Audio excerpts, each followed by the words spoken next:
दाखवली टी व्हीवरती किंवा कोणत्याही एक हॉलमध्ये 10 लोकं जर तुम्ही गोळा केले आणि 10 लोकांना जर तुम्ही एक गोष्ट दाखवली, तर त्या एका गोष्टीबद्दल 10 लोकं जेव्हा बोलतात तेव्हा ते वेगवेगळ्या 10 गोष्टी बोलणार आहेत. तर परिस्थिती अशी असते ना की आपण ह्या सगळ्यांना एक नाही करू शकत. आपण आपल्याला स्वतःला वेगळं करू शकतो किंवा आपल्या स्वतःच्या विचारांनी आपण हे समजून घेऊ शकतो की हे वेगळे आहेत. हे जर आपल्याला एकदा समजलं, त्यांची विचार करण्याची पद्धती वेगळी आहे हे जर आपल्याला एकदा समजलं, तर आपलं आयुष्य खूप सोपं होऊन जातं आणि आपल्या आयुष्यातले टेन्शन्स कमी होतात.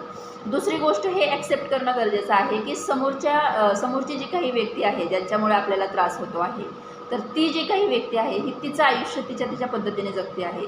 त्या व्यक्तीचा स्वतःचा प्रारब्ध घेऊन ती इथं आलेली आहे. आपण असा विचार करत बसतो की हे असंच का, हे असंच का, हे असंच का, हे असं का नाही.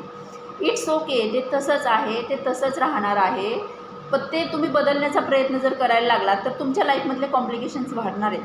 हां, एका ठराविक लेवलपर्यंत प्रयत्न करा, सांगून बघा. चेंजेस होणार असतील इट्स ओके, जर चेंजेस होणार नसतील इट्स ओके. तुम्ही तुमच्या लाईफमध्ये पुढे जाण्याचा प्रयत्न करा. ते सगळं डोक्यातून काढून टाका आणि जे काही तुमच्यासाठी जे काही चांगलं आहे, तुम्हाला जे चांगलं वाटतं आहे, तुम्हाला तुमचं मन जिथे रमतं आहे, तुमच्या मनाला शांतता जिथे मिळते, तर त्या रस्त्याने तुम्ही चालायला सुरुवात करा.